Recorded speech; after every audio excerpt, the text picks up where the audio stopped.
these additives really that delicious? Ties was stunned. Some people just like additives. We can't control that. Come on, let's eat it too. Lewis's mouth twitched slightly. He picked up a bucket of instant noodles and handed it to Tazy, then picked up another bucket of instant noodles for himself.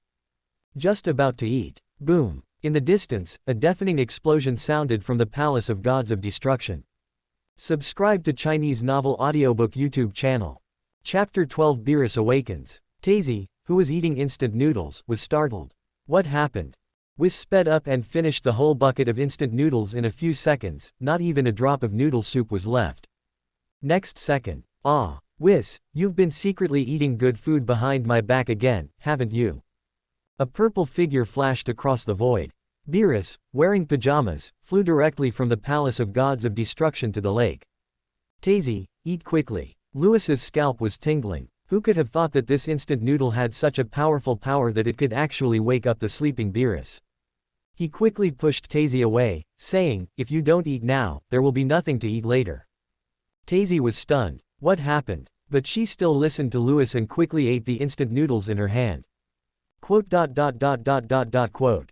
When Beerus arrived here, he had already discovered that the mouth-watering delicacy was the instant noodles in the hands of the three people, and Whis had already finished the instant noodles. Only the young man and a woman holding instant noodles were left. But the boy pushed the woman, and the two of them started eating instant noodles. Beerus swallowed, taking in the enticing smell. He really wanted to eat instant noodles, but he couldn't swallow them because he had seen others eat them. Who are you, kid? Do you want to die? There was no good food left to eat, and Beerus was so angry that his chest heaved up and down, his whole body was glowing purple, and his eyes were full of murderous intent. He did not immediately recognize that Lewis was the Lewis he had brought back 10 years ago. That's right. Boys change a lot when they grow up. Beerus had been sleeping for 10 years, and Lewis had grown from a child to a handsome teenager, so he couldn't recognize him at all. Lewis ignored Beerus and continued eating instant noodles.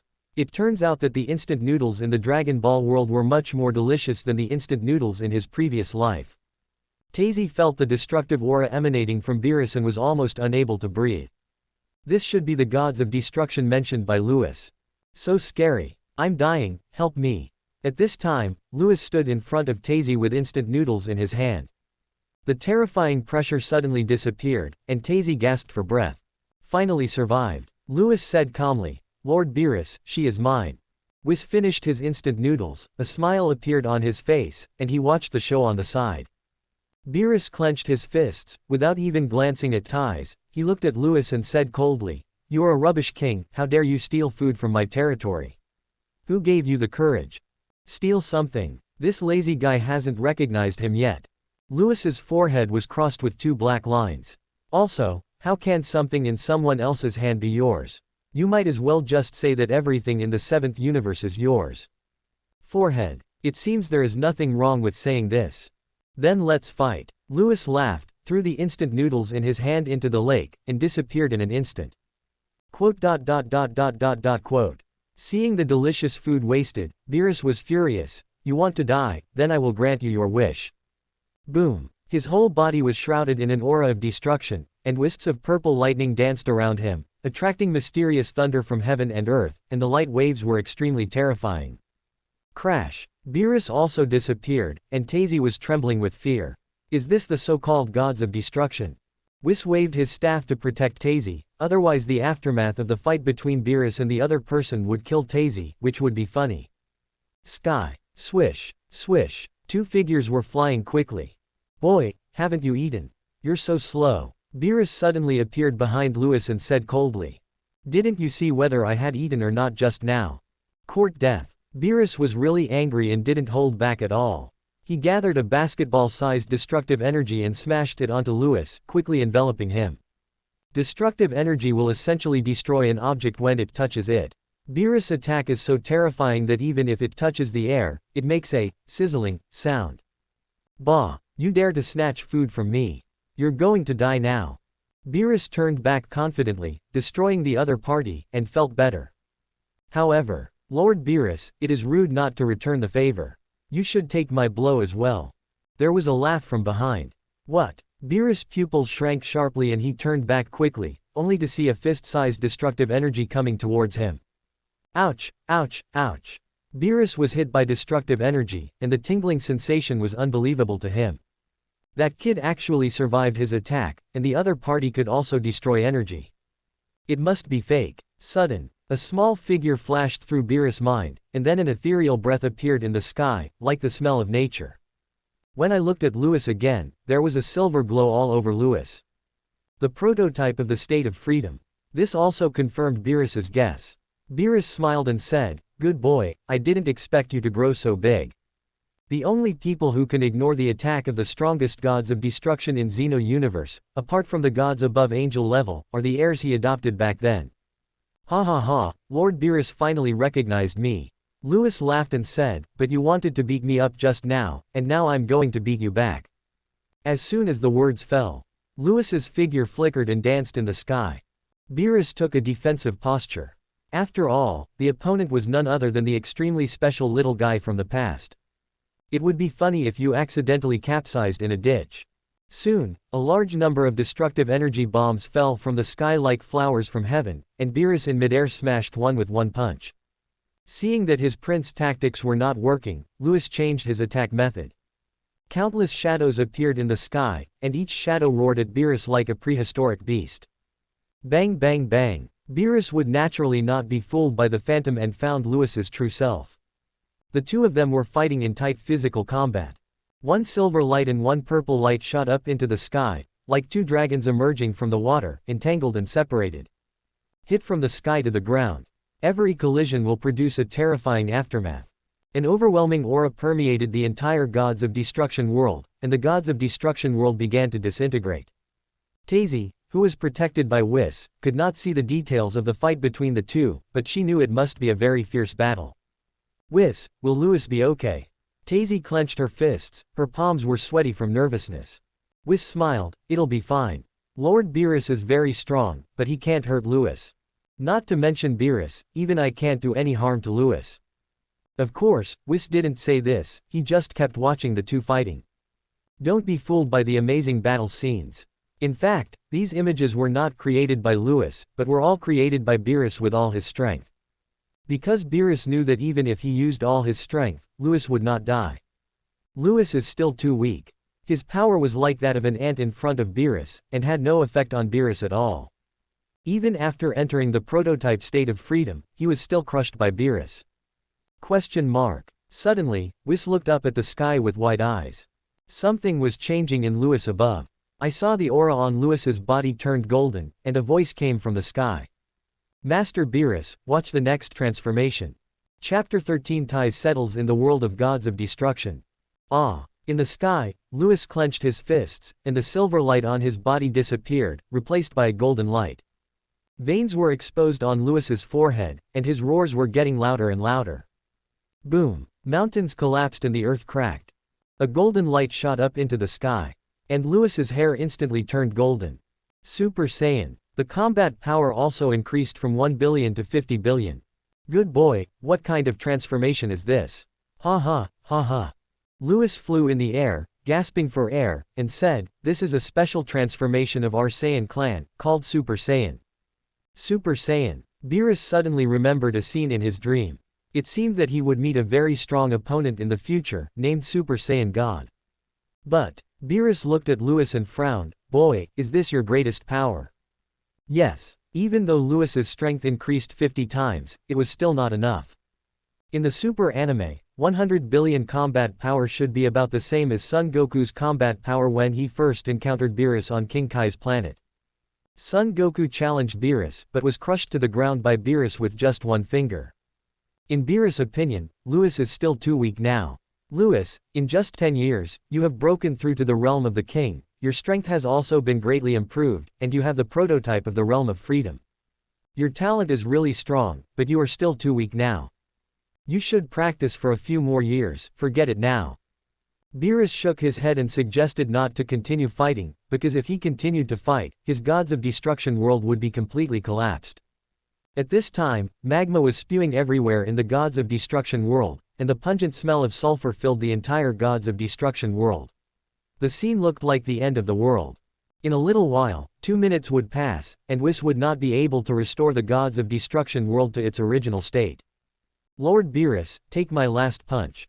Lewis fought against Beerus and felt very frustrated because he was always getting beaten. Now that he was transforming for the first time, he had to feel the power of the strongest gods of destruction in Xeno universe no matter what. Come on then. Beerus had his hands behind his back, his face very serious. Whis, Lewis don't worry, it'll be fine. On the ground, Whis protected Ties from being harmed by the external magma. In the sky, Lewis clenched his fist, a golden aura covered his fist, and the surrounding space was trembling slightly. Infuse strength. The power of 50 billion is concentrated in the fist. Be careful. Lewis moves. A streak of golden light flashed across the sky, whizzing towards Beerus. Beerus had a blank expression on his face. He raised his index finger and lightly pointed it forward. Boom! A blinding light flashed where the fist and index finger collided, and a powerful collision sound resounded throughout the entire gods of destruction world. The magma on the ground is like the sea, with thousands of waves rolled up by the powerful force. One side of the gods of destruction world is collapsing, and the speed of disintegration is getting faster and faster. Under the recoil force, Lewis in midair slid backwards for tens of thousands of kilometers. At this time, his upper body was naked, and the gods of destruction costume could not withstand the attack of the strongest gods of destruction and exploded.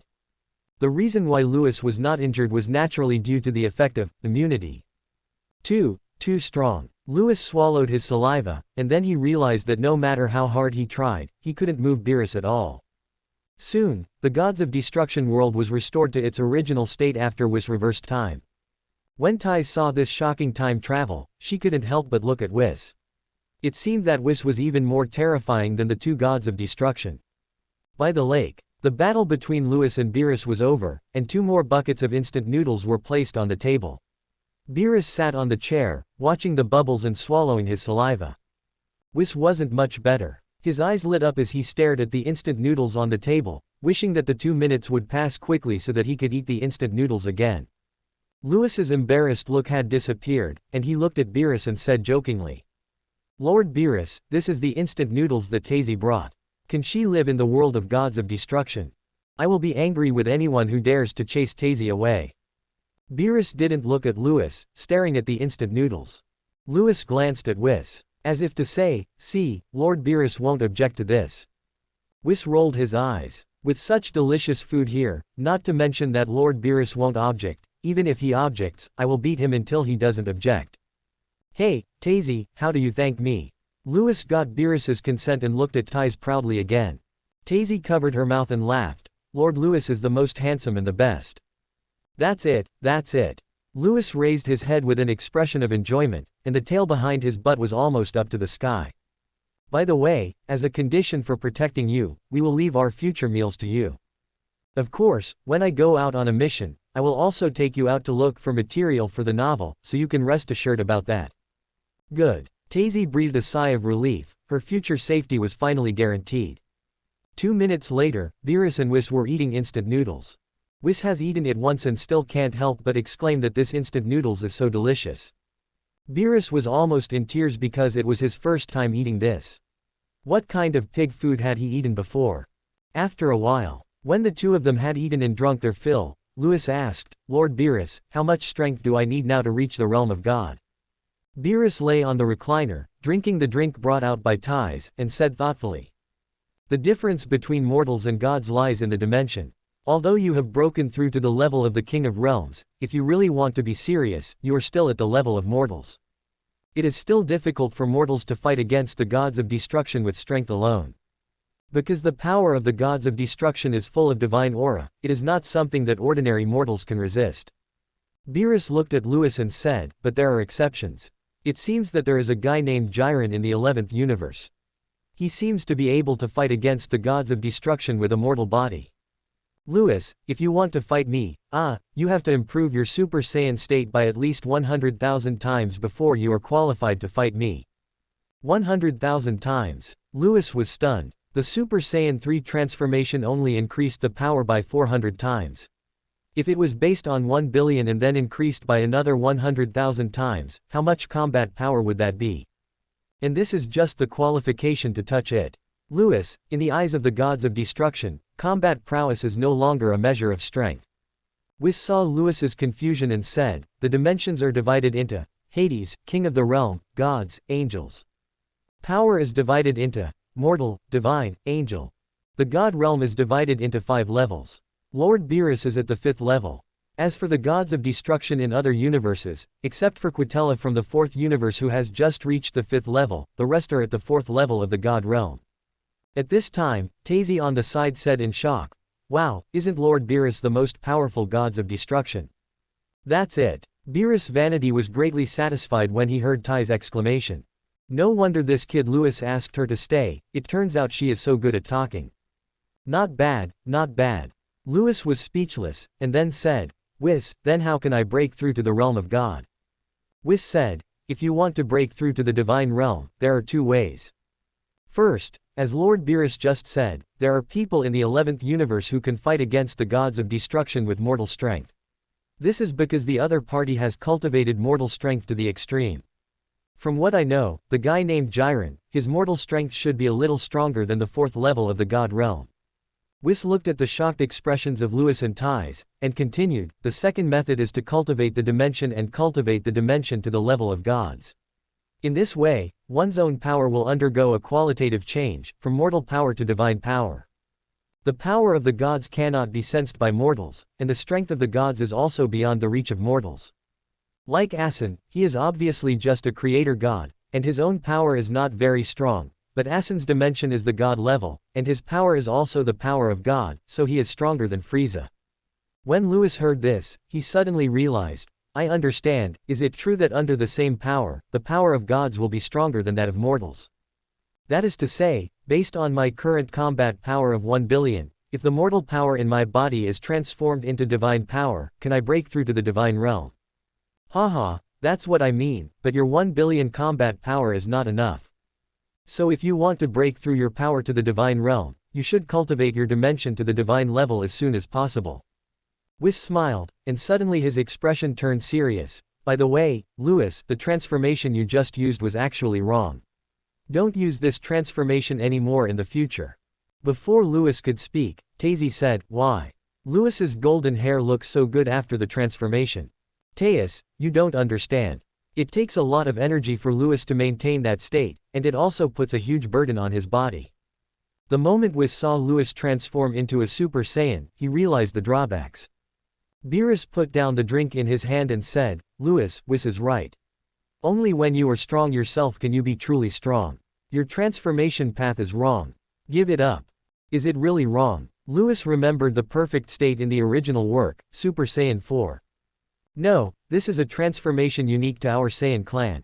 You will understand it later. Chapter 14 Ding, check-in at Frieza headquarters, reward instant transmission. You kid. Beerus shook his head and said nothing more. On the path of cultivation, many geniuses are self-righteous, but often their decisions are wrong. Only when they realize their mistakes will they truly give up. Even though it will waste some time. But Lewis is such a genius that even if he wastes 10,000 years, it won't be a big problem. Whis also thinks so. He doesn't think it's bad for young people to make mistakes. On the contrary, he thinks that this will make young people's memories more profound. With Beerus' unexpected awakening and Tai's arrival in the Gods of Destruction, the quiet Gods of Destruction world has become a little more lively. Beerus also learned from Whis that Lewis had destroyed more than 5,000 planets in the past month. Beerus was excited. Sure enough, the decision to recruit Lewis as the candidate Gods of Destruction was the right one. From now on, I can finally be lazy with a clear conscience. When Tazy heard what was said, she had a new understanding of Lewis and destroyed more than 5,000 planets. It turns out that this young man is not as gentle as he appears. But Taiz was not afraid of Lewis because he appeared to save her when she was in the most dangerous moment and promised to protect her. How could she be afraid of Lewis? In the next period of time, Lewis finally started practicing again. Beerus did not continue to sleep. Because Tazy has moved into the Gods of Destruction world, he always has delicious food to eat. How could he bear to continue sleeping? In addition to guiding Lewis in his practice every day, Whis now has another task. It is to introduce things in the universe to Tazy every day. At first, Taiz thought that no one in the world knew so many things. It was not until she kept taking out Earth delicacies to tempt Whis that she discovered that Whis was actually an encyclopedia. Whis knows everything, which also gives her new inspiration for her creation. Lewis is practicing. Tazy is creating. Whis and Beerus are eating. The graphics in the Gods of Destruction world are very strange. A year passed. Lewis practiced for another year, but he didn't make much progress in strength because he was always practicing in the dimension. Pity. It seems that the dimension has reached a bottleneck and it is difficult to move forward. Come on, Tazy, I need to go on a planet-destroying mission. I'll take you outside to collect materials for the novel. By the lake, Lewis stood up from the lawn and stretched. Here it comes. Taiz was cooking in the distance. Her face lit up with joy. She dropped the kitchen utensils and ran towards Lewis by the lake. Lewis, are you finally willing to take me out? She has been in Gods of Destruction for a year, and she has never been outside in this year. Although I could always listen to Whis talking about what was happening outside, I still couldn't feel like I was there in person. Tazy is very happy now that she can go out. Well, I just want to practice. Please forgive me. I can take you out for a walk this time, okay? Lewis touched his head. Lewis is only 17 years old now, still a teenager. With his silly appearance, he doesn't look like the candidate Gods of Destruction at all. Okay, I forgive you. Tazy covered her little mouth and laughed. This little brother is quite cute. Taeus, wait a minute, if you go out, where is my lunch today? Beerus jumped up on the lounge chair by the lake and shouted. Lord Beerus, please eat some instant noodles. I'll cook for you when I get back. Tazy turned around and pointed to the warehouse next to her. Beerus. While Beerus was speechless, Lewis was on his side. Ding, go to Frieza headquarters to sign in, reward, Supreme Kai's instant transmission. Closing square bracket. An electronic voice sounded in Lewis's mind. Instant transmission. Lewis was ecstatic. He had been thinking about when to learn this skill. After all, as a substitute Gods of Destruction, he had to be led by Whis every time he went out, which was quite troublesome.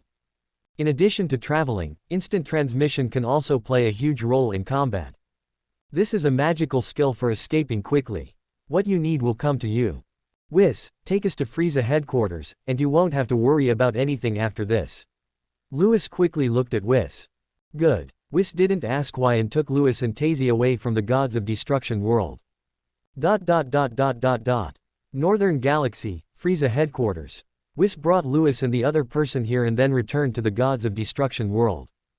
Ding, successfully signed in at Frieza headquarters, reward, Supreme Kai's instant transmission. Closing square bracket. Lewis's body shook, and the information about instant transmission appeared in his mind. With his current development, he can appear anywhere as long as he has the coordinates. This is fundamentally different from the instant transmission of Yodrat. The instant transmission of Yodrat is that as long as you sense the chi, you can reach where the chi is. Lewis, what's wrong with you? Tazy waved her hand in front of Lewis's eyes. No, just remembered something. Is that so? Then why did you come to Frieza headquarters? Tazy couldn't help trembling when she thought about the time when she was hunted by Frieza's army. Don't be afraid, I will protect you. Lewis did not say that he came here just to complete the system sign-in task. He patted his chest with a serious look on his face. Tazy forgot her fear and covered her mouth. Okay, I know you are awesome, Lewis. Lewis remembered something. By the way, weren't you hunted by Frieza's army before? Do you want revenge? Revenge? Tazy was stunned for a moment, then shook her head and said, forget it, I almost forgot about being hunted by Frieza's army. I can't let it go. Humph, I said I would protect you, but you were bullied by others, how can I just let it go? Lewis pulled ties towards the Frieza palace. Lewis is still a teenager now. Lewis held her hand and walked forward. His serious look made Tazy laugh. The more she looked at him, the more she felt that this little brother was cute. Since the little gods of destruction wanted to help her get revenge, ties no longer stopped him. Thinking back to the past, it really makes me angry. Anyway, in this universe, no one can beat the boy in front of me, so just let him be. The Frieza headquarters was indeed heavily guarded, with universe people patrolling everywhere. Along the way, Lewis met many patrol teams. They came up to check on them, and Tazy couldn't help but feel scared when she saw these guys. Without saying a word, Lewis destroyed them with a destructive energy bomb. A young boy and a human woman went on a killing spree at Frieza headquarters. It was the first time that Tai saw Lewis's brutal side, but she was not afraid. After all, he said he would protect her, and this little brother is still helping her get revenge. Soon the two came to a palace. Frieza's palace is much more magnificent than King Vegeta's previous palace. Stop, who are you? The two universe people at the door said coldly. Send your King Frieza to see me. Lewis pulled ties, stopped, and said jokingly. How dare you let King Frieza come to see you? Are you tired of living? The universe people shouted, come on. The two guards flew into the air, raised their hand cannons, and two blue lights shot out. Lewis smiled, raised his hand and lightly tapped it. The purple aura of destruction enveloped the blue light and directly disintegrated it. What? The two universe people were stunned, and then they screamed to the sky. Enemy attack. Inside the palace, Frieza was sitting in the stroller, listening to Ginyu's report on Saiyan, when he was suddenly startled by the sound of enemy attack. Has it been too long since I, Frieza, took action? How dare someone invade my Frieza headquarters? The sinister voice resounded throughout the entire palace, and the temperature in the palace hall dropped rapidly, as if a layer of frost would form in the next second. Ginyu stood aside and trembled. King Frieza is so scary. Come on, follow me out, let me see who is so brave. Frieza flew out of the palace in a baby carriage, and Ginyu quickly followed. Outside, Lewis held Tai's little hand and looked at the universe people surrounding them. Crowded, there were probably thousands of people. Taiz looked at Lewis holding her hand. She felt protected by him and felt safe. She was not afraid at all. Frieza, if you don't come out, all your men will be killed. Lewis glanced around and said with bared teeth. King Vegeta will probably be very happy if we can wipe out these losers at once. Lewis still remembers the lonely back of King Vegeta at the Galactic Patrol headquarters a year ago. From the moment Saiyan changed, he had no intention of ignoring Saiyan. Lewis glanced at Taiz next to him again, and saw that she was being chased by Frieza's army. New grudges and old grudges. Oh wow. A husky voice came from the palace gate, and Frieza flew in front of the universe people in a crib, followed closely by Ginyu. Who are you, kid? Frieza folded his hands together, his eyes extremely cold. Lewis didn't say anything, just looked at Frieza quietly. The skin is purple and white, and the body is covered by a layer of hard bones. Triangular eyes. So evil. It's exactly the same as in the anime. Boy, my king is asking you a question, are you deaf? Ginyu scolded. Chapter 15, Revenge for Taiz. Captain Ginyu Special Forces. Louis recognized the purple-skinned guy next to Frieza. You still know me. Ginyu snorted, and suddenly saw something, pointed at the tail behind Louis's butt, and said in horror, King Frieza, he is Saiyan. It's no wonder that Ginyu is so scared, it's just that Saiyan has changed so much over the years, and even Saiyan's power is approaching him. This is Saiyan. If the opponent transforms into a giant ape, his combat power can be increased 10 times. Saiyan. Frieza narrowed his eyes. He had been troubled by Saiyan's problems over the years. He never thought that Saiyan would dare to invade his headquarters now. Show me how strong he is. Yes, I want to see how much fighting power he possesses. He actually dared to invade King Frieza's headquarters. Ginyu pressed the detector. Ding ding ding. Closing square bracket. Open black lens bracket combat power. 100,000 combat power. Close black lens bracket. Gurgle. Ginyu swallowed his saliva. This guy actually has a combat power of 100,000. Frieza on the crib noticed Ginyu's expression and narrowed his eyes. What is his combat power? Ginyu wiped the sweat off his face and said, reporting to King Frieza, he has a combat power of 100,000. Wow! The universe people around them took a step back, their faces filled with horror. The captain of the Ginyu force only has a combat power of 120,000, but this kid actually has a combat power of 100,000. Frieza raised his eyebrows, and the murderous intent on his body suddenly disappeared. He smiled and said, this sir is quite capable. Come and be my subordinate. As long as you agree, I can forgive you for invading my headquarters. Frieza is a person who loves talents. When he sees a strong person with good strength, he can't help but want to recruit him under his command. Louis raised the corners of his mouth slightly, and said jokingly, what if I don't agree? Tazy was holding her hand and quietly listened to the conversation between the boy next to her and the Emperor of Universe. It feels so good to be protected. No. Frieza's face suddenly turned gloomy and he said, then you can't leave my headquarters. After hearing what their king said, the people from the surrounding universe took a step forward. The atmosphere was very solemn. We'll talk about whether we can get out of here later. Louis chuckled and said, Frieza, I came here to ask you for some help. Looking for someone. Frieza was slightly stunned, then said coldly, I think you are looking for death. Ginyu, come on. As the Emperor of the Universe, someone invaded his headquarters and dared to provoke him again and again. Frieza could no longer hide his anger. Yes. Ginyu twisted his body and disappeared on the spot. The next moment he appeared behind Louis. Boy, the difference between 100,000 combat power and 120,000 combat power is still huge, go to hell. Ginyu gathered a violent energy bomb in his palm and smashed it towards Louis. Louise had a blank expression on her face, and Thais, who was being held by her, did not show any sign of fear. Is this giving up resistance? Frieza in the baby stroller frowned. At this time, 100,000 combat power is very weak, what about 1 million combat power? Louis laughed, the power in him bursting out. A moment. Bang. ... Bang. All the detectors of the universe people present exploded. Boom. The powerful air wave dispersed Ginyu's energy bomb, then blasted Ginyu away and smashed him hard on the ground. No. Impossible. Ginyu's pupils shrank sharply on the ground, and the detector next to his ear had turned into a piece of scrap metal. What just happened in just a moment. Just now, he saw the combat power data soaring rapidly, and then the detector could not bear it and exploded directly. Thais, were you scared just now? Louis said with a smile. You said you would protect me, so I'm not afraid. Tazy smiled sweetly. Snow-white skin, golden hair. Looking at Thais, Louis was stunned for a moment and said, I think you will look better with long hair. Long hair. Tazy touched her hair and wanted to ask. Louis had already turned to look at Frieza, so Thais had no choice but to stop asking, but she kept the words in her heart. Well, my time is precious, Frieza, have all your men come here. Louis said coldly, otherwise. How about that? Frieza jumped out of the baby stroller and walked forward. You don't think that with 1 million combat power, you can do whatever you want in my headquarters? Frieza just heard the conversation between Louis and Ginyu. She didn't expect that this kid still had hidden strength. Ginyu, who was lying on the ground, looked delighted. According to rumors, Frieza had always been hiding his strength.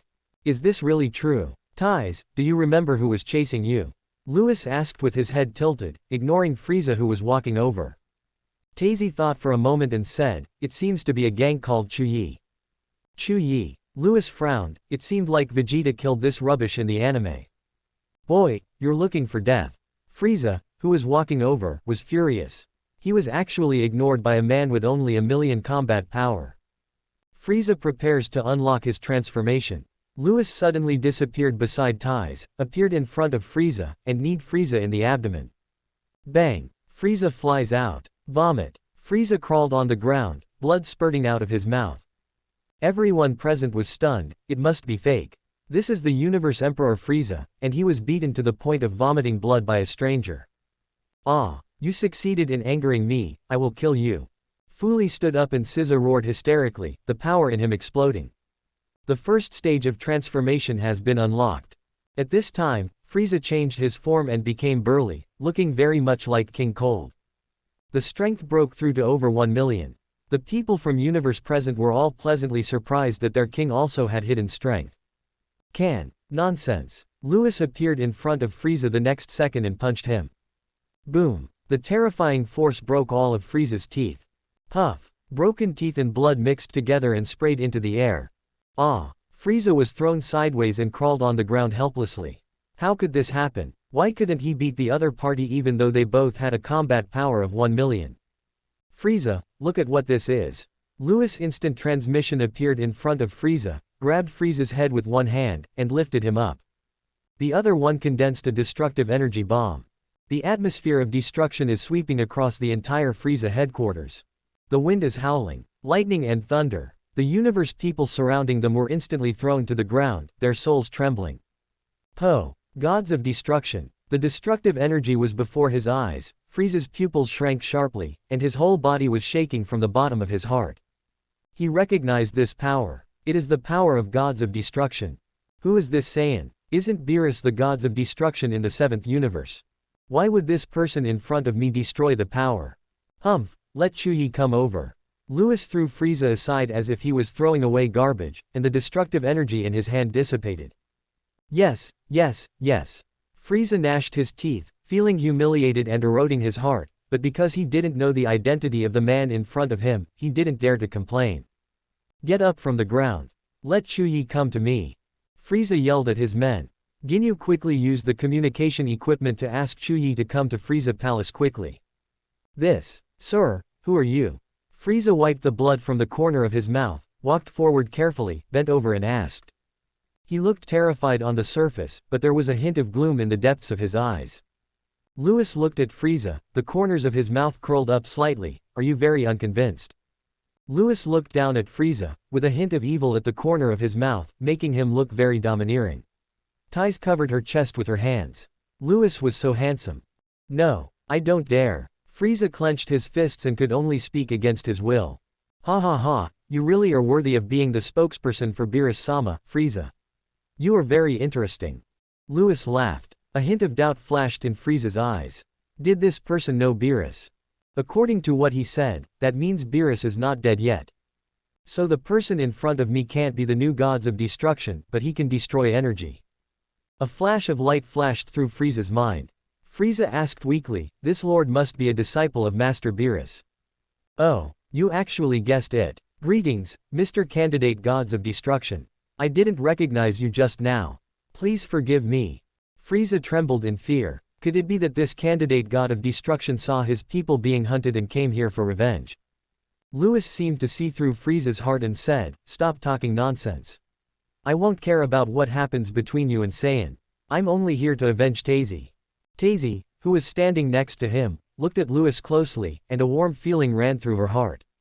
She really wanted to ask Louis why he was so nice to her, but seeing the ugly universe people around her, she didn't ask.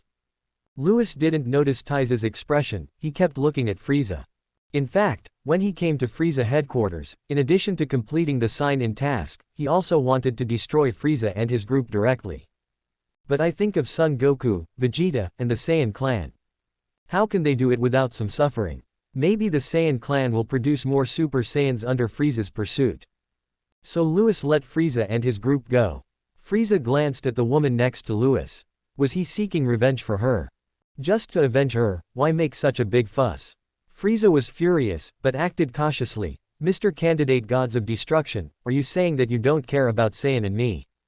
At this time, a figure dropped from the sky and landed at the gate of the palace. It's Chu Yi. What happens? Chu Yi suddenly discovered Taizi's existence and laughed. King Frieza, this woman has a very magical capsule. If we can get the technology to make this capsule, we will be rich. After he finished speaking, he suddenly realized something was wrong. Why was there so much silence? Everyone looked at him with strange eyes. Tais, is it him? Taizi looked at Chu Yi, gritting her teeth as she recalled the days when she was hunted down in the past. Then die. Lewis raised his hand. Destruction. A beam of purple destructive energy hit Chu Yi, and he evaporated instantly without even a struggle before death. Gurgle. All the universe people present swallowed their saliva. What a scary Saiyan. Tais, let's go. After Lewis killed Chu Yi, he used the instant transmission rewarded by the system and took Taizi away from here. Only a group of dumbfounded universe people were left there. Lord Frieza, are we still going after Saiyan? Hold still for now. Frieza clenched his fists. It would be fine if Saiyan was hiding in the Galactic Patrol headquarters, but I didn't expect Saiyan to have a substitute Gods of Destruction. But the guy just said that the other party would not interfere in what happened between him and Saiyan. Then I remembered that the Gods of Destruction are responsible for destruction in the universe, and they are cold and heartless gods themselves. What the candidate Gods of Destruction said just now is very likely true. But no matter what, the other party is Saiyan. If he says he won't care about Saiyan, will he really do that? After leaving Frieza headquarters, Lewis brought Tais to a primeval forest planet. This planet is unqualified, and Lewis is ready to destroy it. Lewis walked in the forest and looked back. Tais wore a body-hugging outfit that showed off her curvaceous figure to the fullest. Lewis touched his nose and asked, "What's wrong?" Taizi hesitated to speak. Lewis smiled and said, "Just tell me what you have to say." "No, I just want to ask if I really look good with long hair." Taizi wanted to say, "You just promised to protect me, why do you want to avenge me?" But in the end, I didn't ask. I think it'll look good. Lewis nodded. How could big golden waves not look good? Okay, I'm going to destroy this planet.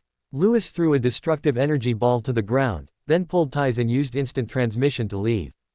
After destroying hundreds of planets one after another, the mission was completed.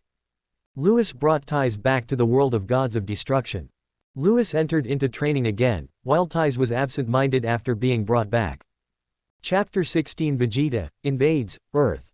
3 years passed after Lewis returned to Gods of Destruction. During these 3 years, the 7th universe has undergone tremendous changes.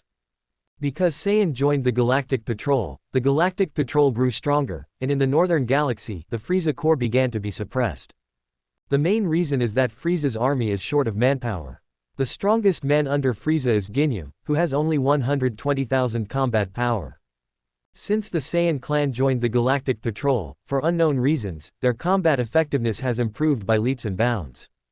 Today, each Saiyan has at least 15,000 combat power points. The strongest Saiyan is a Saiyan named Burdock, whose combat power breaks through to 150,000. And King Vegeta should not be underestimated, he also has a combat power of 120,000. The entire Saiyan clan has more than 2,000 people. The overall strength is very strong. But, no matter how powerful he is, if Frieza does it himself, with Saiyan's current strength, even if all Saiyan transform into giant ape state, it will be useless. But because Lewis and Tais went to Frieza headquarters 3 years ago, Frieza knew Lewis's identity and he didn't dare to act rashly. They also dare not hunt down Saiyan blatantly, which is one of the reasons why Saiyan can steadily improve his strength. In addition to the above changes in the 7th universe, the average human level index has also been greatly improved, from the second to last to the third to last. This change stunned the Gods of Destruction from other universes. More than a decade ago, Beerus made a terrible decision to let a little kid be a candidate for Gods of Destruction. Now 14 years have passed, why hasn't the 7th universe been destroyed by Zeno? Not only that, the ranking of the 7th universe has also risen by 1 place. The 7th universe is changing, and so is the Earth. Although the Earth was not directly interfered with by Lewis, the plot on Earth continued as normal. But the Earth was still affected by the butterfly effect. 4 years ago, Lewis asked Tais to ask Dr. Briefs to build a gravity chamber for Son Goku to use. Son Goku used the gravity room and his combat power was greatly improved. But, Son Goku is a slow-growing type of Saiyan, and his combat power improvement is not very exaggerated. Today, 14 years after being sent to Earth, Son Goku, who is now 17 years old, only has 5,000 combat points. In addition to this change, 4 years later, 3 alien visitors appeared on Earth. These 3 people invaded the Earth 3 whole years earlier than in the original book. Master Roshi Island. Goku, these 3 auras are extremely evil and powerful. Can you deal with them? Krillin stood at the door, staring at the sky. I don't know. If they want to harm the Earth, I won't let them go. Son Goku also looked at the sky and made a childish voice. 17-year-old Son Goku is still a child. This is because he belongs to the slow-growing Saiyan type. He will only suddenly grow taller when he reaches adulthood. This is different from Lewis and Vegeta. I didn't expect that today, when Goku is leaving for the Celestial Realm to train, an enemy would invade Earth, said Master Roshi, looking worried. You guys stay here, I'll go over and see what's going on first. Son Goku took off into the air and flew towards the direction where the 3 universe ships were landing in the sky. The outskirts of Saito. Vegeta, Raditz and Nappa got out of the spaceship. Everyone was in rags, with blood clotted on their bodies, and looked extremely miserable. Damn it, Frieza won't even let us go back to the Galactic Patrol headquarters. Raditz lay on the ground, gritting his teeth and said, but fortunately, Frieza's elite troops did not go out in person, otherwise. Vegeta, what should we do now? We've been on the run for 14 years. Should we continue to run? Nappa said bitterly. Shut up. Vegeta clenched his fists. It's been more than 10 years, why hasn't Lewis come back yet? If Lewis comes back, Frieza will definitely be killed. Vegeta still remembers the scene when Lewis was accepted as a candidate Gods of Destruction by Gods of Destruction Beerus 14 years ago. That's the alternate Gods of Destruction. Who dares to mess with him? Yes, if Lewis came back, we wouldn't be in such a mess. Raditz and Nappa nodded. Okay, stop talking nonsense. This planet is where Kakarot was exiled. Let's go find him. One more person means one more force. Vegeta shook his head and pressed the detector in his ear. Ding ding ding. Closing square bracket. Southeast direction. Combat power is 2000. Closing square bracket. What's going on? 2000 combat power. Vegeta was startled and tested it again, only to find that there was no error.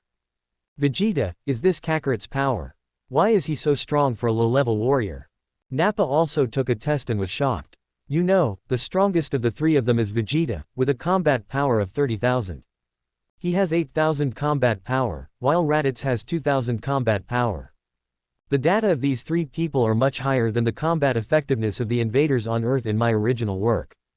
This is because the 3 of them have been hunted by the Frieza Legion and have to face life and death situations at all times. 2,000 combat power is really incredible. If it is really Kakarot, then we have one more strength. Vegeta raised his head and looked at the sky in the southeast. Here it comes. Raditz clenched his fists. The man's strength was exactly the same as his, so he couldn't help but become cautious. Crash. A white light fell from the sky. Who are you? Son Goku stared at the 3 ragged guys in front of him and spoke in a focused voice. His childish voice and short stature made Vegeta and the other 2 stunned. But soon, Raditz recognized Son Goku's identity. Vegeta, this is Kakarot, and he looks exactly like my father. Vegeta also figured out why the other party was still so small, and said, he was born with only 2 points of combat power, so the growth of a low-level warrior is so slow. But I estimate that in another year, he will grow up to be an adult. Who are you? Why are you coming to Earth? Son Goku frowned. Earth. He must be talking about this planet. Vegeta looked at the detector again and found that there was still a lot of pitifully weak data. Kakarot, you didn't kill everyone on this planet. Nappa was stunned and said, haven't they all been killed yet? That's not right. With his combat power of 2000, he should have killed all the natives here long ago. Raditz shouted, Kakarot, what's wrong with you? Son Goku looked at the 3 of them, confused. Tell me, what are you doing here? And who is Kakarot? As soon as these words came out, Vegeta and the other 2 looked at each other, and saw doubt in each other's eyes. You're not Kakarot. Raditz was stunned, but seeing Son Goku's appearance, he looked exactly like Bardock. No, you must be Kakarot. Vegeta and Nappa nodded, because Son Goku looked too much like Bardock. Quote. Son Goku scratched his head, confused. He was obviously Son Goku, so why did these three guys call him Kakarot? Vegeta asked, do you know you are a Saiyan? Son Goku blinked his eyes and replied, what is Saiyan? Raditz and the other two looked at each other again. There was no doubt that he had forgotten about Saiyan. Raditz asked hurriedly, did you have a head injury when you were a child? How do you know I have a head injury? Son Goku pouted and said, when I was a kid, I fell off a cliff and hit my head. It was my grandfather who saved me. These are what his grandfather told him. Thinking of Son Gohan, Son Goku felt a little depressed. Really? Raditz held his head, looked at Vegeta, and said helplessly, Vegeta, what should we do now? If you still follow Frieza's forces, I will kill everyone on this planet without hesitation and then sell it off. Vegeta's eyes narrowed as he said, but since we Saiyans have joined the Galactic Patrol, we can't do that anymore. Raditz and Nappa also thought of this. Saiyan used to obey the orders of gods of destruction Beerus, but after joining the Galactic Patrol, Saiyan no longer obeys Frieza's orders.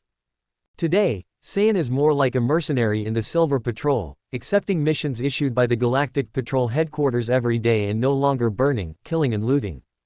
At this time, Raditz looked at Son Goku and said, your real name is actually Kakarot. I am your brother. We are not from Earth. My name is Son Goku, I'm from Earth, I'm not your brother. Son Goku clenched his fists and said angrily.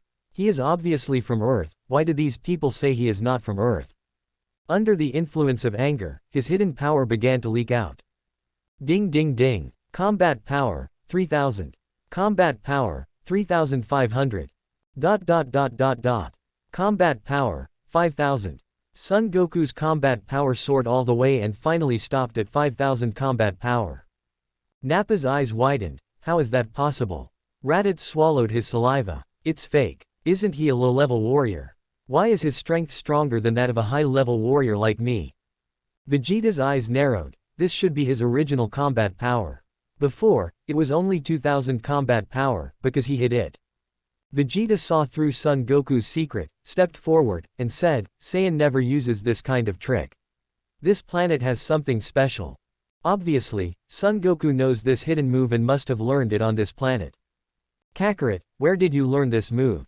Vegeta flashed up behind Son Goku and grabbed his little shoulders. Son Goku burst out with power, knocking Vegeta's hand off, and leapt forward a few meters, angrily saying, my name is Son Goku, and I'm from Earth. Tell me, are you going to harm the Earth? Don't worry, we won't harm the Earth. Vegeta twisted his wrist, it hurt quite a bit after being shocked by the boy. Really? Son Goku said innocently, and he was no longer angry. Real. Vegeta's mouth twitched slightly, this kid is so easy to fool. But what he said was indeed true, he had no intention of harming the Earth, on the contrary he had become interested in Earth's martial arts. Then I will take you to learn how to control your chi. Actually, I haven't learned it yet. When I was preparing to go to the heaven to practice, you came here from the sky. Son Goku tilted his head and blinked his big eyes, looking so cute and silly. Son Goku flew up into the sky, and Vegeta and the other three looked at each other before following him. Just like that, by accident, Vegeta and his two companions invaded the Earth. However, the three of them did not wantonly destroy the Earth like in the original work. Instead, they followed Son Goku to heaven and accepted the guidance of Popo. Chapter 17 Something is wrong with ties. Gods of Destruction World. A handsome figure sat by the lake, eyes closed, meditating. There was a charming woman sitting on the grass next to her. She held her white chin in her hand and muttered, I've been practicing for 3 years, why haven't I woken up yet? Tazy, it's time to cook. A majestic voice came from a distance. Tazy didn't even turn her head and snorted, Lord Beerus, I'm not in a good mood. You and Whis should eat instant noodles. On the lounge chair in the distance, Beerus and Whis looked at each other. Whis, when will this girl be in a good mood? Oh, another day of eating instant noodles. Lord Beerus, can't you see that Tazy cares about Lewis? When Lewis wakes up, Tazy will be in a better mood. Tisk, everyone doesn't know that. You know why you ask. Stop talking nonsense and eat some instant noodles. I'm starving. Beerus licked his lips. He had been eating instant noodles for 4 years but still didn't get tired of it. Whis nodded and started to make noodles. Of course, he also made a bucket for ties. By the lake. Damn Lewis, you said you would take me to collect novel materials after training, and it's been another 3 years. Ties looked at Lewis, who was meditating. Lewis has sword-like eyebrows, a high nose bridge and thin lips. Compared with 3 years ago, he has grown much taller and become more handsome. Lewis sat by the lake, emitting an ethereal aura from his whole body. Ties sat beside him, feeling very comfortable. When will you wake up? Ties was feeling a little depressed because she hadn't spoken to Lewis for 3 years. Sudden, with a buzz sound, a silver wave of air burst out from Lewis's body, like boiling steam, rushing towards all directions. Tazy next to her was almost burned by the scorching temperature. Fortunately, Whis in the distance protected her immediately and appeared next to her with Beerus. Whis and Beerus were holding instant noodles in their hands, and they were both stunned. The realm of freedom. Tazy was startled by the blast of air from Lewis, patted her towering chest and said, "Whis, why are you so surprised? Doesn't Lewis know this trick?" Beerus swallowed a mouthful of instant noodles and said solemnly, "Tazy, we are talking about the realm of perfect freedom." Whis continued, "Before, Lewis only knew the rudiments of the state of freedom, but I didn't expect that in just 4 years, he would directly comprehend the perfect state of freedom." Beerus gritted his teeth and said, "Fortunately it's not the perfect self-ease state, otherwise I would cry to death." Whis said unhappily, "So what if it's not the perfect freedom realm?" "The perfect freedom realm is also awesome. Lord Beerus, when did you realize the prototype of the freedom realm?" This. Beerus looked up at the sky. Tazy said excitedly, "Whis, is Lewis going to wake up?" She couldn't help but feel happy at the thought of finally being able to talk to Lewis. The repression of 3 years was released at this moment, and Tazy smiled beautifully. But Lewis still had his eyes closed, so he couldn't see. "It should be waking up. Let's stand further away." Whis finished speaking. Boom. Huge waves suddenly appeared on the lakeside, and a figure was hovering above the waves. It was none other than Lewis. "Lord Beerus, fight me." With a splash, Lewis disappeared above the huge wave, and instantly appeared next to Beerus and punched him. This punch is so natural. Beerus' eyes narrowed, he threw the instant noodles in his hand aside, and rushed forward with a punch. Boom. Mountains collapsed and the earth cracked. The sky is full of dust. 1 silver and 1 purple were intertwined rapidly. "Whis, what's Lewis's condition now? Can he defeat Lord Beerus?" Ties asked hurriedly. "Ties, it seems like you care about Lewis a lot." Whis covered his mouth and laughed. That's it." Tazy's heart beat faster and her fair face turned slightly red. How could she care about Lewis? It was obviously because they hadn't spoken for too long that this happened. "Yes, that's definitely the case." "Really? Real?" Tazy snorted angrily. "Hurry up and tell me, how is Lewis now?" "Ha ha ha." Whis laughed loudly, stopped teasing her, and said seriously, "The realm of perfect freedom is very powerful. Even if the power difference is more than 10 times, the person who has comprehended the realm of perfect freedom can still fight against the opponent, and may even defeat the opponent. But Lewis has been cultivating the realm of freedom, but his strength and dimension have not improved much. Lewis now only has 1.5 billion combat power. Even if he enters the realm of perfect freedom, it will still be useless. It's mainly because the power gap is too big." Whis saw Ty's anxious look and whispered, "But don't worry. You forgot about Lewis's special physique. He can ignore all negative influences. Lord Beerus can't do anything to him." "Really?" In the sky, Beerus and Lewis fought for 2 minutes, and a hole was blasted in the sky. "Your physique is terrible. Lord Beerus is so strong. I am no match for him." Lewis fell from the sky and looked at Beerus, who was also flying down. Honestly speaking, the increase in power after entering the state of freedom is not that great, even smaller than that of a Super Saiyan. But the state of freedom is about going with the flow and following your heart. When facing enemy attacks, you can predict them in advance. This is the key to defeating the strong with the weak. But Beerus truly is the strongest gods of destruction. Even when he reaches the state of perfect freedom, he is no match for them.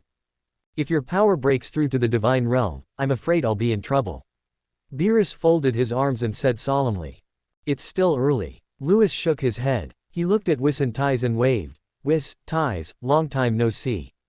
Whis smiled and said, "I've been training for another 3 years. It's been a while indeed." "Damn Lewis, you are so abominable. You said you would practice for a while, but you practiced for so long." Tazy rubbed her little fangs, angrily. Well, I didn't expect to meditate for so long. Louis touched his head. Why was she so angry? I don't care, you said you would take me to collect materials for the novel. Didn't I take you out 3 years ago? Louis finally understood why Tazy was so angry. It turned out that it was because he had been practicing for too long, which resulted in Tazy not collecting material for the novel. You said it was 3 years ago. I'll go play in the universe with you later. That's what you said. Tazy's puffy mouth revealed a smile, and the corners of her mouth kept rising. Whis, Lord Beerus, come on, I'll go and cook a feast for you. Tazy turned and left the lake, ready to cook herself. Beerus and Whis looked at each other. Beerus clicked his tongue and said, is she in a good mood? Nonsense, Louis is awake, how can she be in a bad mood? Whis rolled his eyes. Ever since Louis took Tazy out last time, Tazy has been staring at Louis in a daze since she came back. Even with your eyes closed, you can tell that something is wrong with Tazy. Everyone knows that, I'm just asking. Beerus curled his lips, then said ecstatically, I'm in for a treat, Tazy's cooking is really delicious. Beerus jumped and ran towards Ties. Louis touched his head, looked at Whis, and asked in confusion, Whis, what are you talking about? Why did Ties feel better when I woke up? It's okay, let's go over there too. The feast made by Tazy is enough to make me drool just thinking about it. Whis rolled his eyes and left. How strange. Louis looked at Whis's back and followed him. On the lawn next to the Gods of Destruction Palace, Tazy prepared a feast. Tempura, sushi. Whis and Beerus started eating like crazy. Louis was also salivating. He had to say that Tize's cooking skills were really amazing. It was totally impossible to tell that she was the daughter of the richest man on earth. Tize, your cooking skills are still as good as ever. Whis was full and sat aside. Haha, I can travel in the universe for so long, how can I not have some skills? Tazy sat at the dining table, holding her chin, not looking at Whis, but looking at Louis, and said, if I didn't have this cooking skill, I would have gone crazy eating instant noodles and dry food every day. Louis raised his head. Why was Tize always looking at him? I don't understand. Louis buried his head in his food again. Beerus was full and wiped his mouth. No, I think instant noodles are delicious. Louis took a sip of the drink and said unhappily, that's just you and Whis. You don't get tired of eating those additives every day. You're really awesome. Hee hee. When Tize heard Louis's ridicule of Whis and the other man, she covered her mouth and laughed secretly. Louis looked over and exchanged glances with Tize. She had bright eyes, white teeth, and slightly parted red lips. Louis also noticed that Tize was looking at him, and his heart beat faster. You know what, Tazy is quite pretty. Subscribe to Chinese Novel Audiobook YouTube channel. Chapter 18, Dynamic. Louis coughed twice and turned his attention to Whis. Whis, what's the current situation of our 7th universe? Whis naturally knew what Louis meant, and replied, 4 years ago you destroyed a batch of unqualified planets, and with Asin's help, everything is developing steadily. But the time is still too short. The average human level index ranking has not changed and is still ranked 3rd from the bottom. So what if we're 3rd from the bottom? Even if Master Zeno takes action, it won't be our universe's turn. Beerus sat aside and picked his teeth. Also, I remember that other universes mocked us more than a decade ago. Louis, when are you free? Let's go to other universes and play. Want to play around? I think you want to show off over there. Whis couldn't help but roll his eyes. Of course, he didn't stop it, because when Beerus recruited Louis as the alternate Gods of Destruction, even he was severely ridiculed. Louis touched his chin and said, Lord Beerus, don't worry. With my current strength, even if I go to other universes, it will be difficult to hit them in the face. Let's wait until my dimension breaks through to the level of gods. Besides, Louis looked at Tazy again and said, the last time Tazy went out was 3 years ago. If I don't take her out again, I'll be annoyed by her again. In fact, Louis had another thing to do besides this. That means a trip to Earth. According to the development of the original story, it is estimated that Vegeta will invade the Earth soon, followed by the Namek War. He didn't want to miss this kind of clash between the protagonist and the Dragon Ball boss no matter what. Little did they know that Vegeta and his 3 companions had already invaded the Earth and were now training in the heavens with Son Goku. Of course, Louis naturally doesn't know this now. Louis, who are you annoyed with? Tazy bit her little canine teeth, this big blockhead. I'm annoyed, come on, if you don't eat quickly, I'll leave soon. Really take me out. You don't think I would lie to you, do you? I would lie to Master Beerus, but I wouldn't lie to you. Lewis looked at Beerus and laughed. The main reason is that Tazy is such a beautiful woman, and I would always feel guilty if I lied to her. Lewis, you want to die, right? What do you mean you would never lie to Ties if you lied to me? Seriously, I'm still your master, are you treating me like this? Beerus immediately blew his beard and glared. Ha ha ha ha. When the other three heard this, they couldn't help but burst into laughter. Lewis's awakening made the dinner party very joyful. The Gods of Destruction world hasn't been so lively for a long time. Half a day passed and everyone was full. Whis and Beerus did not reject Lewis's suggestion to go to other universes later. After all, Lewis was right, Lewis was still too weak. If he really goes to other universes, others might be surprised by his talent, but with Lewis's current strength, he still can't slap others in the face. He couldn't even beat the other team's substitute Gods of Destruction, so how could he slap his face? Soon, Lewis took action on what he promised Tazy, and he took Tazy away from the Gods of Destruction world. Northern Milky Way. A spaceship flew across the starry sky of the universe. Inside the spaceship, Ties held her cheek and looked at Lewis closely. When I first met Lewis 4 years ago, he was still a teenager. At that time, he was carefree and liked people saying nice things to him. She just said a few nice words and Lewis promised to protect her. Looking back now, Tazy couldn't help but laugh. Lewis was such a fool. Others gained his trust with just a few words. With this kind of IQ, I'm afraid he has been sold out by others and is even counting money for others. It's really infuriating and funny. Little did he know that Lewis already knew Tyze's identity. She is an obscure character in Dragon Ball, but she is also considered a close friend of the Z Fighters, so it would be a shame if something unexpected happened to her. Tyze was looking at Lewis, and Lewis noticed this, and he was also looking at Tyze with a slightly slanted eye. Tyze, oh, why are you looking at me all the time? Is there something on my face? Lewis touched his face and finally spoke. When he woke up this time, he always felt that something was wrong with Tazy. No, it's just that I haven't talked to you in a long time. Tazy's eyes were wandering, and it was obvious that she didn't mean what she said. For many years, she has resided in the realm of Gods of Destruction. There are only 4 people in the Gods of Destruction world, and Whis knows a lot of things. Aside from Louise, the person she talks to the most is Whis. As for Beerus, Beerus is the real Gods of Destruction. Tazy understood Beerus's character and knew that he was a big cat with a tough mouth but a soft heart. However, Beerus still exuded a sense of majesty occasionally, so she spoke less to Beerus.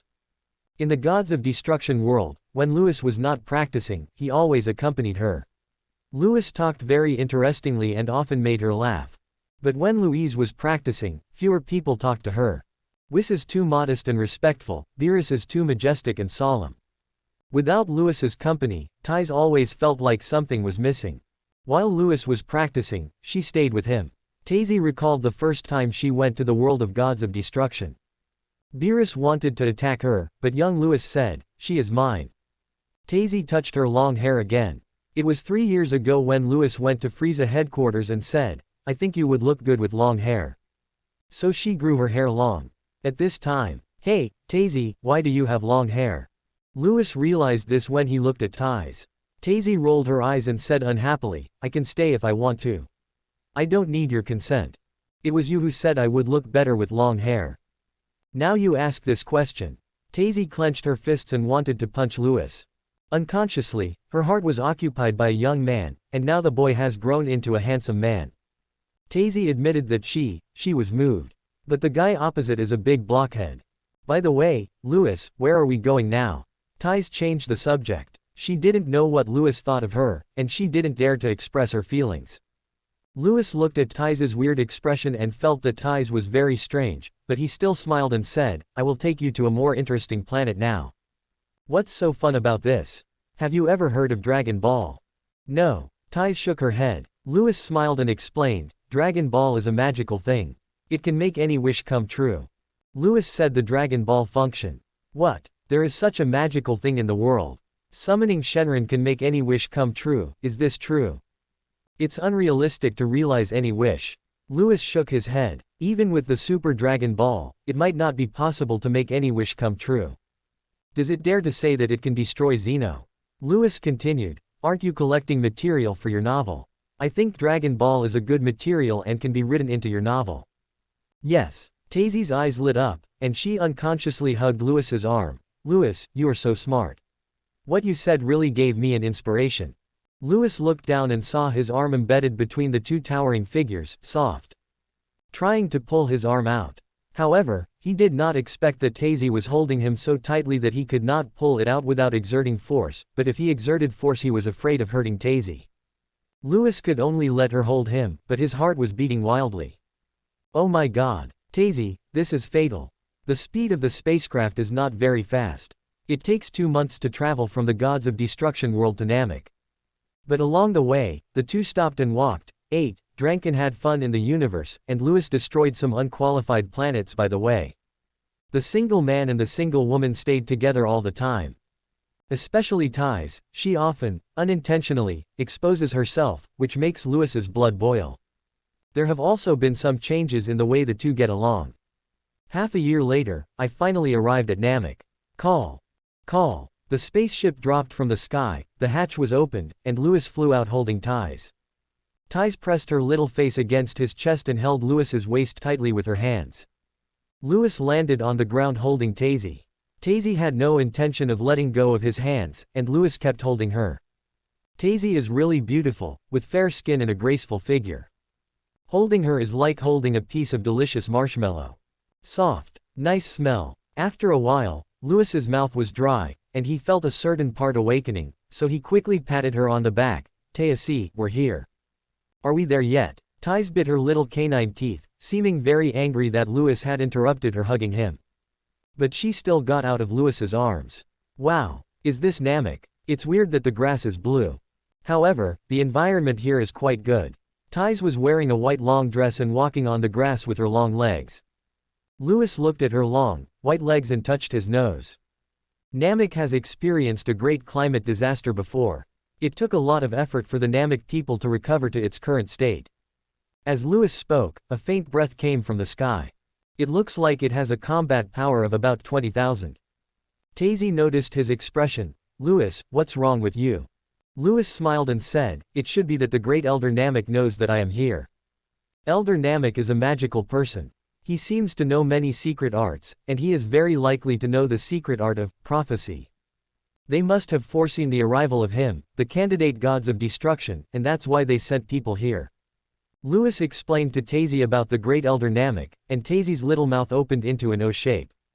When I followed Jake before, I didn't realize there was such a magical race in the universe.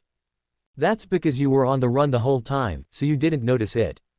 Chapter 19. Keep Taisy young. Lewis said as a Namek who looked very much like Piccolo landed in front of him. Nairu said respectfully, greetings to the candidate gods of destruction. These words made Lewis stunned. He didn't expect that the Great Elder even knew his identity. I'm going to see your Great Elder. The Great Elder is already waiting for the candidate for gods of destruction. Please follow me. Nairu had been watching Lewis. Lewis did not exude a strong aura. Could this be the terrifying god that the Great Elder mentioned? Nairu flew into the sky. Lewis flew into the air holding Ties. Taisy's feet didn't touch the ground, and she quickly hugged Lewis's waist tightly. I don't know if she was afraid of falling or she wanted to take advantage of Lewis. We came to a village. At the end of the village was a stone tower with a white house on it. The house is full of Namek characteristics, exactly the same as in the anime. Lewis followed Nairu as he landed on the stone tower and walked into the house. Nelu really wanted to tell the woman to wait outside, but when he thought about the fact that Lewis was the scary spirit the Great Elder had mentioned, he decided not to do so. Entering the house and going to the second floor, Tai saw the huge Namek man and was so scared that she hid in Lewis's arms. Lewis, quote. Lewis was speechless. Why didn't he realize that Taisy was so clingy before? It seems that after he woke up this time, Taisy became clingy. Don't be afraid, this is Great Elder Namek. Grand Elder Namek. Taisy then revealed her face from Lewis's arms and looked at the Great Elder. Elder Namek is really big, 3 meters tall, but he is very old, which can be seen from his withered skin. The Great Elder glanced at Ties, and finally looked at Lewis. Meet the candidate gods of destruction. The Great Elder apologized, I am physically disabled and cannot stand up to salute. Please forgive me, Lord Gods of Destruction. Fine. Lewis waved his hand and said with a smile, it seems that the Great Elder had already predicted my whereabouts. The Great Elder was startled and quickly said, please forgive me, sir. I discovered your whereabouts when I was predicting Namek's future. Beads of sweat the size of beans fell from his face. If he could predict the whereabouts of the gods, he might be wiped out. Lewis also knew that the Great Elder did know the secret technique of prophecy, and said, rest assured, Great Elder, I don't mean to blame you. The Great Elder was relieved. Then, sir, do you have any instructions for Namek? I want to use your wishing beads. Okay, I'll let Nelu take you to collect the wishing beads. The Great Elder agreed without hesitation. Compared with facing Frieza in the original novel, the Great Elder was so straightforward when facing Lewis. How can you not be happy? If you offend Frieza, you will die at most, but at least you can be reincarnated. But if you offend Lewis, you won't even have a chance to be reborn. After receiving the order from the Great Elder, Nelu took Lewis out. Lewis, that Great Elder seems to be very afraid of you. Tazy was held in Lewis's arms and flew in the sky, enjoying the warmth in his arms. The Great Elder knows my identity, so he must be scared. Have you forgotten those planets that have offended me before? Lewis was referring to the planets he had destroyed while they were traveling in the universe over the past 6 months. Tazy thought of this and immediately swallowed her saliva. Then I should be afraid of you. Gods of destruction and the like, that's so scary. With just a flick of their fingers, they can destroy a planet without leaving any trace. The 3 of them set out from the village where the Great Elder lived, and traveled to 6 other villages, finally collecting all 7 Dragon Balls. In an open space, Naru piled the Dragon Balls together and glanced at the young man. What kind of power does this deity possess to be able to scare the Great Elder like this? Nelu breathed a sigh of relief. It was quite stressful to be with an unknown existence. Come out, Parenga, Nairu shouted in the Namek language. The sky suddenly became quiet. Tais held her breath. Lewis was also observing the 7 Dragon Balls on the ground.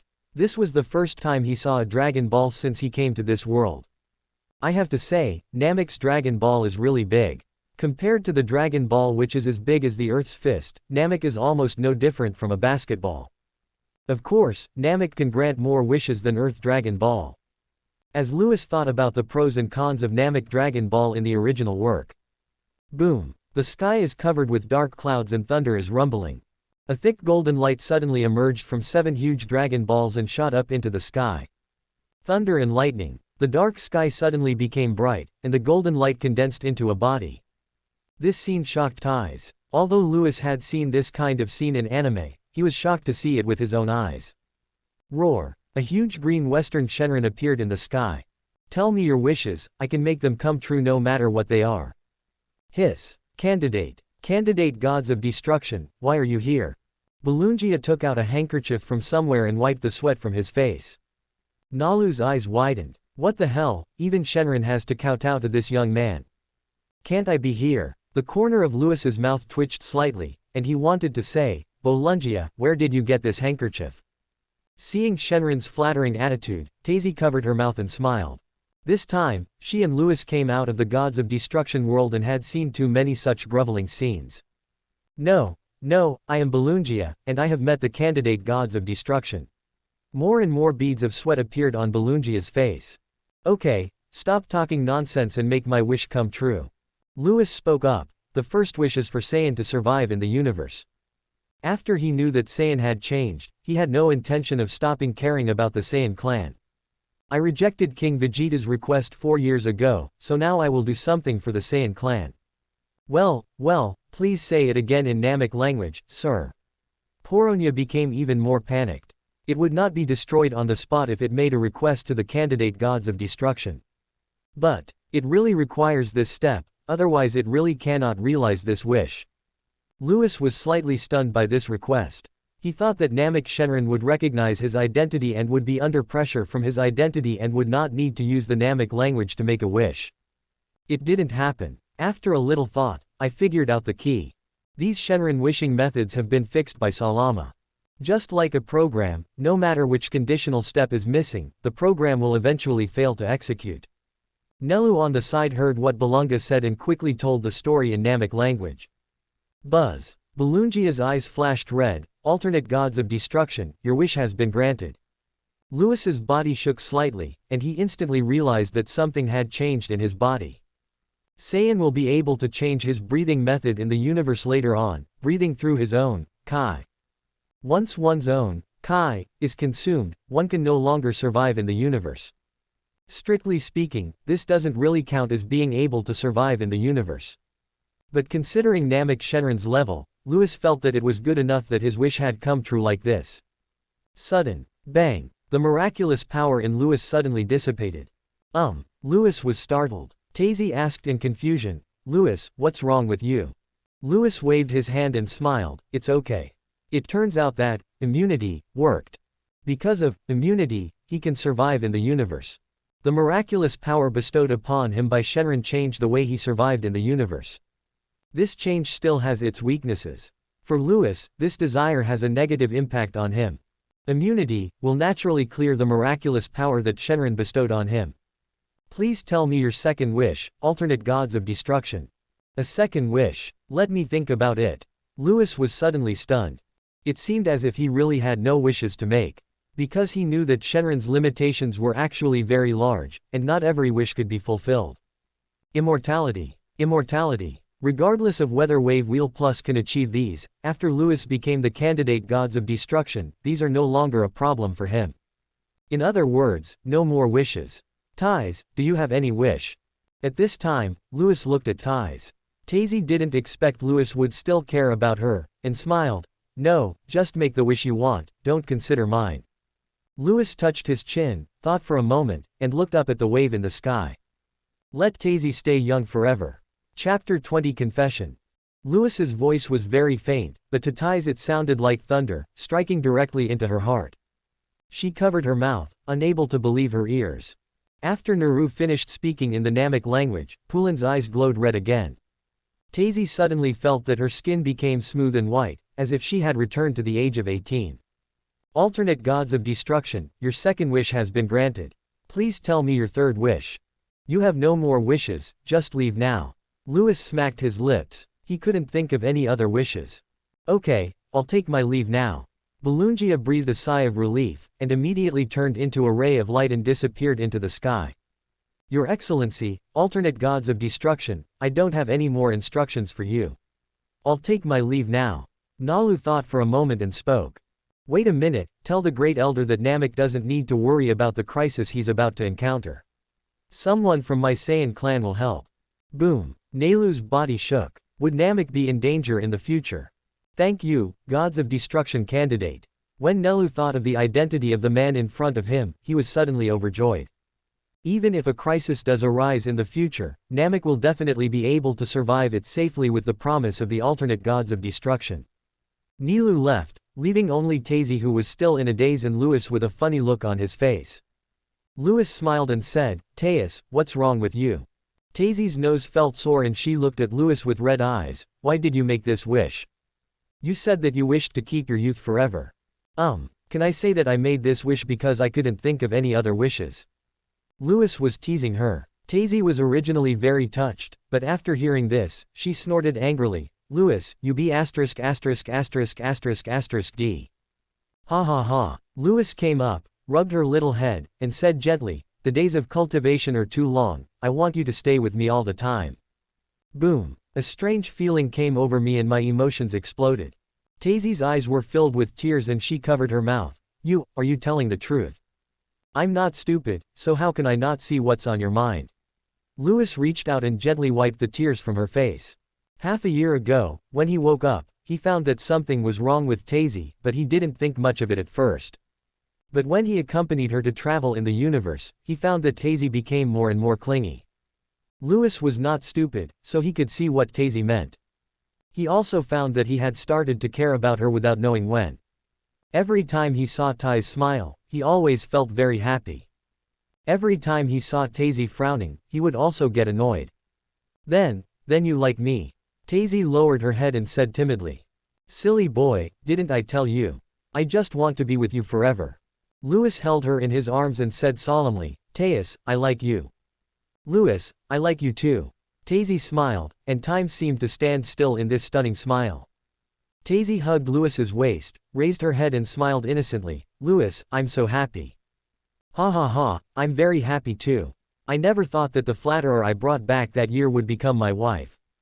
Damn Louis, you are the flatterer.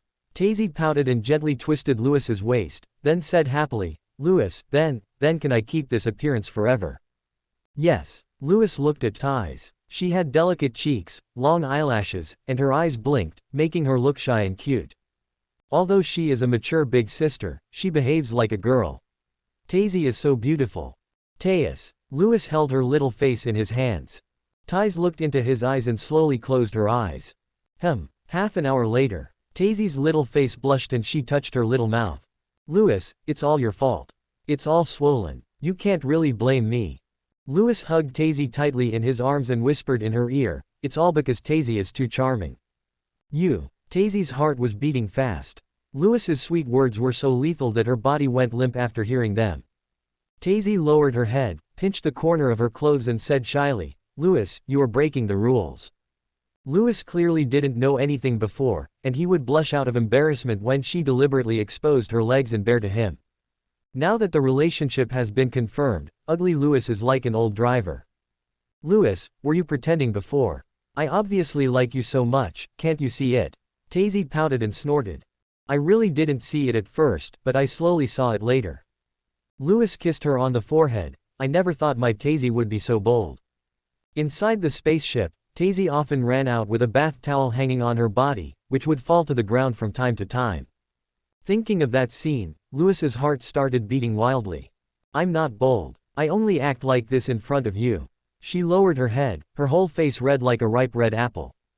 People said he committed a foul, but in Louis's heart, Ty's words were even more of a foul. Louis held her little face in his hands and lowered his head again. Half a day passed. Well, my Tazy, now we should go somewhere else. Louis hugged Ties tightly and took her to the sky.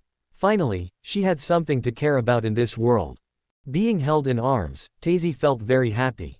She could finally be held in arms by Louis with a clear conscience. After returning to the landing place of the spaceship, the two boarded the spaceship and left Namek. The other side, Nelu returned to the place where the Great Elder lived and told him what Louis had said. The Great Elder muttered, so the candidate gods of destruction knows everything. Earth. It took another 3 months to get from Namek to Earth. It has been almost a year since Louis left the gods of destruction world. The spacecraft landed on the Exodus wasteland. Louis, why do you suddenly want to come to Earth? My people are here, and you can come and see your parents by the way. Louis took Tazy to fly to Exodus City. You still have people on Earth. Have. Louis suddenly looked up at the sky and said in disbelief, and there is more than one. 4 powerful auras came from the heaven. According to the combat power estimation, the strongest one should have a combat power of about 80,000. There's an aura that sounds very much like Vegeta's. Why is he on Earth during this time period? Shouldn't he have invaded Earth 2 years later? Louis frowned and muttered. Tazy leaned against him and raised her hand to touch his well-defined cheek. What's wrong with you? No, I'll take you to the heaven to play. Heaven. You'll know when you get there. Louis's flying direction changed instantly and he flew quickly towards the sky. Heaven. It was a sunny day, and in the center of the temple square sat a figure who looked very similar to Bardock. This person was none other than Son Goku, who had just reached adulthood.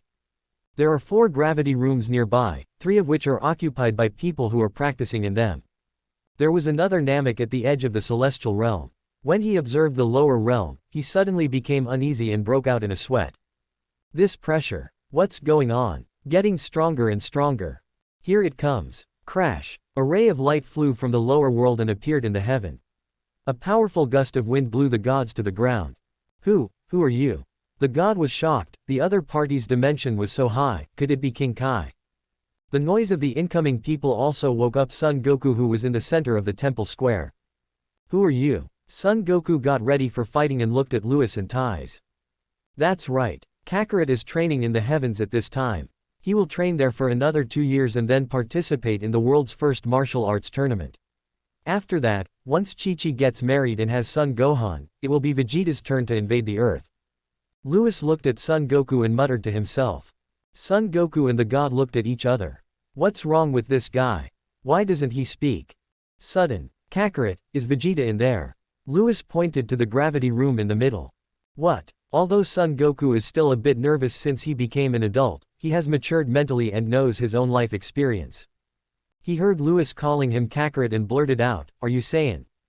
The god also noticed the tail around Lewis's waist and couldn't help but breathe a sigh of relief. Goku, he seems to be of the same species as you. In his opinion, Vegeta, Raditz and Nappa appeared on Earth and had no intention of harming the Earth, so this Saiyan should not do such a thing. Son Goku also noticed Lewis's tail and said, "Vegeta is in there, are you also fleeing here?" Vegeta and his two companions were hunted by Frieza's army and then fled to Earth. Escape. Tazy on the side covered her mouth and laughed. Who would dare to let Lewis escape? It was a good thing that he didn't let others escape. Lewis was stunned. He quickly remembered what Whis had told him, that Vegeta and the other two had been being chased. Lewis shook his head. I didn't come here to escape. Tell Vegeta to come out. Just say my name is Lewis. Okay, I'll get Vegeta out right away. Son Goku went to the middle gravity room and pressed the communication button from the outside. Vegeta, a Saiyan named Lewis is here to see you. Who are you talking about? A loud shout suddenly came from the communication device, and then the gravity room opened from the inside and a figure walked out. He has a high hairline, a shiny forehead, and wears tight training clothes. Vegeta came out, holding Son Goku tightly. Is Lewis here?